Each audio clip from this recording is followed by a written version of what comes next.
বিসমিল্লাহির রহমানির রহিম। 14 সংক্রান্তি এবং বাংলা নববর্ষ 1432 উপলক্ষে আমি জারিফ এবং জারিফের আম্মু আমরা তিনজন মিলে একটু ঘুরতে যাওয়ার সিদ্ধান্ত নিই। তো আমরা একটি মেলায় যাচ্ছিলাম। তো আজকে ছিল মেলার উদ্বোধনী অনুষ্ঠান। প্রথমেই আমরা গাড়ি থেকে নেমে একটা হাঁটতে শুরু করি। জারিফ আসলে হাঁটতে খুব আনন্দ পাচ্ছিল। রাস্তার পাশে অনেকগুলো গাছ ছিল ছোটো ছোটো, সেই গাছগুলোতে আবার সাদা সাদা ফুল ধরেছিল। জারিফ খুব আনন্দের সাথে কিন্তু একটা ফুল ছিঁড়ে নেয় এবং সে খুবই খুশি হয়, কারণ সাধারণত আমরা ওকে আসলে ফুল ছিঁড়তে দেই না, মানা করি, কিন্তু আজকে ওকে মানা করিনি, তাই ও খুব অনেক হ্যাপি ছিল। আর যেহেতু এটি একটি সামরিক বাহিনীর এরিয়া ছিল, তাই কিন্তু কোলাহল খুব কম ছিল, রাস্তায় গাড়ি ঘোড়া খুব কম ছিল, সবাই সিগন্যাল মেনে গাড়ি চালাচ্ছিল। আমরা একটু হাঁটটি, আমাদের প্রায় 10 মিনিট সময় লাগে মেলা প্রাঙ্গণে পৌঁছতে। তো মেলাতে ঢোকার পূর্বে এখানে আমরা একটি দোলনা দেখতে পাই। তো জারিফ দোলনাতে ওঠার খুব ইচ্ছা প্রকাশ করলে ওকে আমরা একটু দোলনায় দোল খেতে দেই। ও পাশের যে আরেকটি বাচ্চা দোল খাচ্ছিল তাকে ও দেখছিল এবং খুব আনন্দ করতেছিল। তো দোল খাওয়া শেষ করে জারিফকে নিয়ে আমরা মেলা প্রাঙ্গণে চলে যাই। তো এখানে মেলার স্টলগুলো সাজানো হচ্ছিল। ইন দ্য মিন টাইম কিছু স্টল চালু হয়েছিল। আবার যেহেতু মেলা উদ্বোধনী অনুষ্ঠান শুরু হয়নি, তাই কিন্তু বেচা বিক্রিও শুরু হতে একটু সময় নিচ্ছিল ওরা আর কি। তো আমরা ঘুরতে ঘুরতে একটি স্টলের সামনে যাই, যেখানে অনেকগুলো ঘূর্ণি ছিল। ঘূর্ণি হচ্ছে এগুলা এক ধরনের ফুলের মতো, যেগুলা বাতাস লাগলে ঘুরতে থাকে। তো ছোটোবেলায় আমরা কিন্তু এই ঘূর্ণি দিয়ে অনেক খেলেছি। আমরা অনেক সময় কিনে নিতাম মেলা হলে, এবং নিজেরা কিন্তু নারকেলের যে পাতা আছে সেই পাতা দিয়েও কিন্তু আমরা এই ঘূর্ণিগুলো বানাতাম। আমি নিজে অনেক সময় এগুলোতে বানিয়েছি।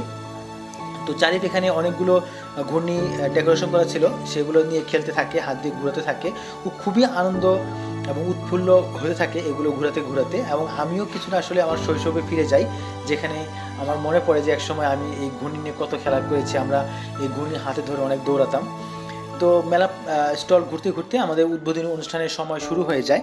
তো উদ্বোধনী অনুষ্ঠান উপলক্ষে এখানে কিছু স্পোর্টসের আয়োজন ছিল, লাটিম ঘোরানো এই টাইপ কিছু আর কি, দেশীয় কিছু স্পোর্টসের আয়োজন ছিল। পাশাপাশি কিন্তু এখানে সাংস্কৃতিক অনুষ্ঠানের একটি আয়োজন ছিল। তো আমরা কিছুক্ষণ এই স্পোর্টস এবং সাংস্কৃতিক অনুষ্ঠান উপভোগ করি। যেহেতু কিছুটা রোদ ছিল, তাই আমরা আসলে মেলার একটি সাইটে থাকার সিদ্ধান্ত নিই, যেখানে একটু কিছুটা ছায়া ছিল, তাই সামনের দিকে আমরা আসলে মুভ করিনি।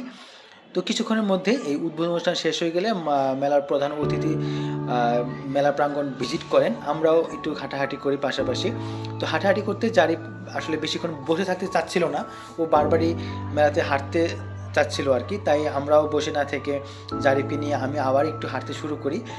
সামনের দিকে আসলে আমরা মেলার যে মূল গেটটা আছে ওখান দিয়ে কিছু ডেকোরেশন, বেশ সুন্দর করে ডেকোরেশন করা ছিল, অনেকগুলো লিফলেট ব্যানার এগুলো কিন্তু লাগানো ছিল। তো জারিফ ওইদিকে যাইতে চাইলে আমি ওকে ওইদিকে নিয়ে যাই, এবং ওখানে গিয়ে আমরা বেশ কিছু ছবি এবং ফটো সেশন করি আর কি। মূলত ফটো সেশন শেষ হয়ে গেলে আমরা আবার ওখান থেকে ব্যাক করে মেলা প্রাঙ্গণ থেকে একটু বাইরে চলে আসি, যেহেতু ওখানে অনেক ভিড় ছিল। জারিফ আবার মেলা থেকে একটি মাস্ক কিনে নেয়, স্পাইডারম্যান। ওই স্পাইডারম্যান কিন্তু ওর খুব ফেভারিট। মাস্কটা এলইডি লাইট যুক্ত, তো খুবই আনন্দের সাথে মাস্কটা ব্যবহার করতে থাকে।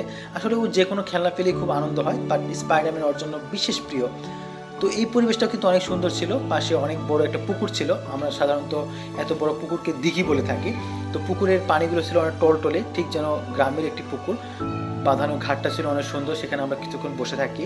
এবং মেলা প্রাঙ্গণের পাশে যে রাস্তাটা, সেই রাস্তাটা কিন্তু অনেক সুন্দর করে আলপনা দিয়ে সাজানো হয়েছিল।